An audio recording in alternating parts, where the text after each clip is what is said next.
Police వాళ్ళకు కూడా మనవి చేస్తా ఉన్నా, ఓవర్ యాక్షన్ చేయబాకండి. ఎంతవరకు ఉండాలో అంతవరకు ఉండండి, నిజాయితీగా పనిచేయండి. ఏముంది, ఇక్కడ కాకపోతే ఇంకొక జిల్లాకు మారుస్తారు, ఆ జిల్లా కాకపోతే ఇంకొక జిల్లాకు మారుస్తారు, అంతే తప్ప అధికార పార్టీ చేతుల్లో ఉందని చెప్పి పోలీస్ డిపార్ట్మెంట్ భయపడి ఎమ్మెల్యేలు మంత్రులు ఎలా చెప్తే అలా ఆడడం మంచిది కాదు. నా ఇంటి మీదకి వచ్చారు, నా ఇళ్లు ధ్వంసం చేశారు, నేనుంటే చంపేసి ఉండేవాళ్ళు.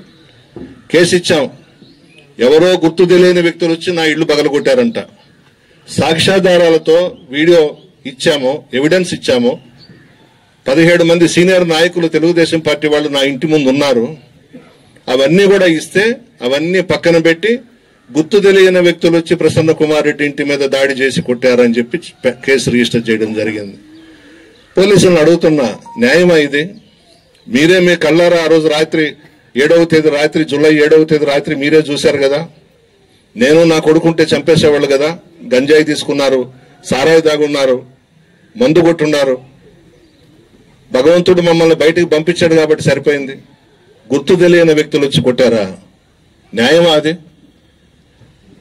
పోలీస్ డిపార్ట్మెంట్కి మీరు మచ్చ తీసుకొస్తున్నారు. మీకు అంత కోరిక ఉంటే మీ కాకి బట్టలు ఇప్పేసి పసుపు సొక్కాలు వేసుకోండి, అంతే తప్ప అధికార పార్టీ వాళ్ళు చెప్పినట్లుగా విచ్చలవిడిగా మా అందరి మీద కేసులు పెట్టి అరెస్ట్ చేస్తాము, జైళ్లలో పెడతాము, కోర్టులకు తిప్పుతాము, ఇవన్నీ మానుకోండి. మేము 5 సంవత్సరాలు చేశాం. జగన్మోహన్ రెడ్డి గారు ముఖ్యమంత్రిగా ఉన్నప్పుడు ఎవరి మీదైనా చేశామా? కేసులు పెట్టించామా? అరెస్ట్ చేయించామా? జైళ్లలో పెట్టించామా? ఎవరూ చేయలేదే. రెడ్ బుక్ రాజ్యాంగమా? మాకే రాజ్యాంగం పడలే, ఏ రెడ్ బుక్లు పడలేదు. వైఎస్ఆర్ కాంగ్రెస్ పార్టీ నాయకుల మెదడులోనే ఉంది కంప్యూటర్. అందరి పేర్లు ఎక్కిస్తా ఉన్నాం, ఎవరిని వదిలిపెట్టాం. రాబోయేది మా ప్రభుత్వమే, అది గుర్తుపెట్టుకోండి.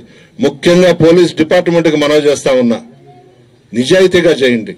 మీరు వేసుకున్న కాకి బట్టలకి గౌరవం ఇవ్వండి, డిపార్ట్మెంట్కి గౌరవం ఇవ్వండి. ఎటువంటి ఆఫీసర్స్ చేశారు మీ డిపార్ట్మెంట్లో? వ్యాస్ గారు, ఉమేష్ చంద్ర గారు, పెద్ద పెద్ద ఆఫీసర్స్ నిజాయితీగా చేశారు. ఏ ముఖ్యమంత్రికి తల వంచకుండా చేశారు, ఏ మంత్రికి తల వంచకుండా చేశారు, ఏ ఎమ్మెల్యేకి తల వంచకుండా నిజాయితీగా చేసిన ఆఫీసర్స్ వాళ్ళు. ఆ విధంగా ఉండాలి పోలీస్ డిపార్ట్మెంట్ అంటే. ఈరోజు అధికారం వాళ్ళకు ఉండొచ్చు, వాళ్ళు చెప్పినట్టు ఆడతారా?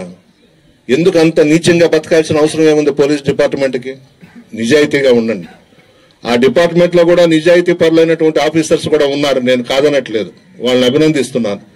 మరీ దాసోహం అయిపోయి ఎమ్మెల్యేల పాదాల దగ్గర, మంత్రుల పాదాల దగ్గర పడి లేనిపోని కేసులు పెట్టి మమ్మల్ని లోపల ఇస్తారా? ఈరోజు నేను, చలపతి, నాతో పాటు 18 మందిని కొడవలూరు పోలీస్ స్టేషన్లో మంగళవారం, శుక్రవారం సంతకాలు పెడుతున్నాం. మా కుటుంబ చరిత్రలో లేదు, వెళ్తున్నాం. ఇదా మీరు చేసే దుర్మార్గం? ఏం తప్పులు చేశాం?